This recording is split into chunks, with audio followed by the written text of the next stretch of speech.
You're 24 years old and you're breaking into a 1969 Mustang Boss 429 in a parking garage in New Jersey at 2 a.m., black with white stripes. Beautiful, classic, probably worth 6 figures to the right buyer. You're not thinking about who owns it. You're thinking about the payday. Your buddy Dimitri is keeping watch. He's nervous, keeps looking around like someone's gonna materialize out of the shadows. You tell him to relax. It's just a car. You pop the lock, slide in. The interior smells like leather and gasoline and something else. Something clean, expensive. You hotwire it in under 3 minutes. Engine purrs like a lion waking up. You feel that rumble in your chest.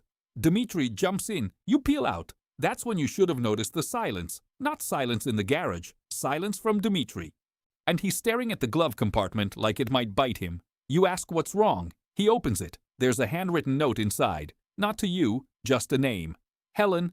And underneath, a dried flower, pressed and preserved. We should put it back, Dimitri says. You laugh. Tell him he's being paranoid. It's a car. Some rich asshole's midlife crisis on wheels. You'll have it chopped by tomorrow. Parts sold by the weekend. Easy money. Dimitri doesn't laugh back. You drive to a chop shop in Brooklyn you've used before. Guy named Alexei. Russian. Handles hot vehicles. No questions asked. You roll up at 3 a.m. He's outside smoking. Sees the Mustang. His cigarette drops from his mouth. Doesn't bend to pick it up. Just stares. Where did you get this? He asks. His voice is weird, tight. You tell him you boosted it. Clean job, no heat. And he doesn't move. You ask if he wants it or not. He walks up to the car, touches the hood like he's touching a corpse. Then he backs away, shakes his head. I don't want anything to do with this. You're confused now. It's just a car. You press him. Ask what the problem is. He won't look at you. You need to put it back, he says. Right now, tonight, before sunrise. You ask why. He lights another cigarette. His hands are shaking. Because that car belongs to a man who killed 3 men in a bar with a pencil. You think he's fucking with you.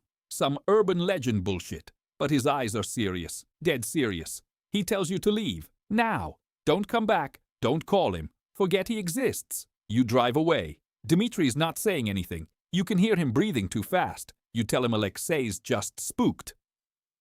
I'm probably got burned on a deal and now he's paranoid about everything. You'll try another guy. You know a fence in Queens. Works out of a pawn shop. He'll take it. The fence's name is Lenny. You get there at 4 a.m. He's closing up. You show him the car. He freezes. Literally stops moving. Then he reaches under the counter. Pulls out a phone. Not his cell phone. A different one. Old school. Flip phone.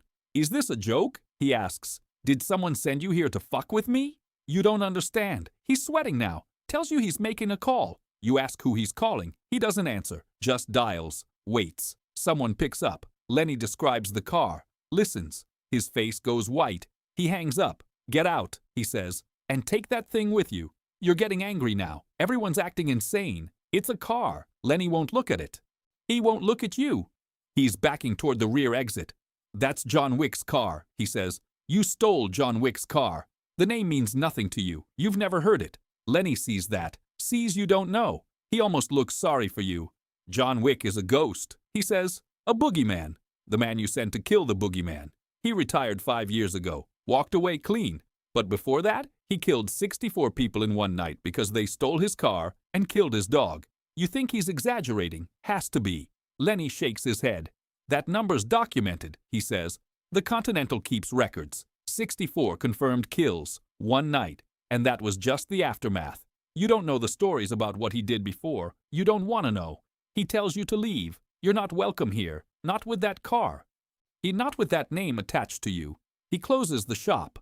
Locks the doors. You see him through the window making another call. He won't stop looking at you, like he's memorizing your face. For the obituary. Dimitri's done. He gets out of the car, tells you he's walking home. You ask him where he's going. He says anywhere that's not near you. Not near that car. You're on your own. He disappears into the pre-dawn dark. You sit in the Mustang. Alone. Starting to feel something. Not fear yet. Not quite. But something close. A weight settling in your stomach. The sun comes up. You try to think. You need to get rid of it. Can't take it to a chop shop. Can't sell it. Can't keep it. You think maybe you could just leave it somewhere. Abandon it. Walk away. But where? You can't take it back to the garage. You don't even remember exactly which spot it was in. And besides, if this John Wick guy is real, if he's looking for it, dumping it on a random street won't help. He'll know you took it. There's probably cameras, witnesses. Your prints are all over it. You drive. No destination. Just drive. Trying to clear your head. Think of a play. Brooklyn, Queens, Manhattan. The city wakes up around you. People heading to work. Normal lives. You're in a rolling death sentence and they don't even know. Your phone rings. Unknown number. You answer. Don't know why. Probably shouldn't, but you do. Silence on the other end. Then breathing. Steady. Calm. Then a voice. Low. Rough. Controlled. I want my car back. That's all he says. Doesn't introduce himself. Doesn't threaten. Doesn't need to. You know who it is. You ask how he got your number. A stupid question. Doesn't matter. He found you. Where do you want me to bring it? You ask. Silence. Long enough you think he hung up. Then, red circle, basement level, 1 hour. The line goes dead. You know the Red Circle, nightclub in Manhattan, exclusive, run by the Russian mob. You've never been inside, never even gotten close. But you know where it is. You have 2 choices, show up or run. You think about running, getting on a bus, train, plane, leaving the city, the state, the country. But that voice, that calm. You know running won't work. You stole his car. He found your number in under 6 hours. He'll find you. Anywhere. You drive to the Red Circle. The club's closed. Daytime. The front entrance is locked. You go around back. Service entrance. Unlocked. You go in. The club's empty. Dark. Smells like alcohol and old cigarettes. Bass still seems to vibrate in the walls from last night. You find the stairs to the basement. Each step down feels like walking to your own execution. The basement is storage. Liquor crates. Cleaning supplies.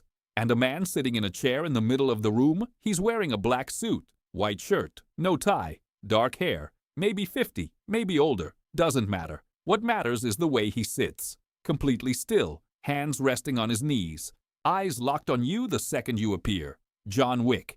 You've never felt someone's presence like this before. It's not physical, it's something else, like standing next to a gun that might go off. Every instinct screaming at you to run, but you can't move. You have my car, he says, not a question. You nod. Tell him it's outside. You'll give him the keys. You're sorry. It was a mistake. You didn't know. He stands up, walks toward you. You want to back away. You don't. He stops 3 feet in front of you, looks at you like a doctor studying an X-ray, looking for the damage.